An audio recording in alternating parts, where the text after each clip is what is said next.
వధువేవో అలమేలు వరుడట శ్రీవారు మనువాడి కలిసారు చెలిమి కలిమి ఒకరికొకరు ఈ జంటను దీవించగా దేవతలందరి నోట పలికిన చల్లని మాట శతమానం భవతి శతమానం భవతి శతమానం భవతి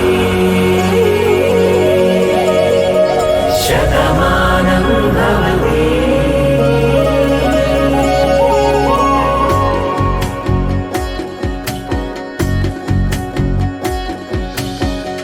మీస కట్టు కుంకుమ బొట్టు కంచి పట్టు పంచే కట్టు అల్లుకుంది అనుబంధము మమతలు ముడివేస్తూ తను తన తాళి బొట్టు ఆమె తన ఆయువు పట్టు ఏకమైంది దాంపత్యము ఏడా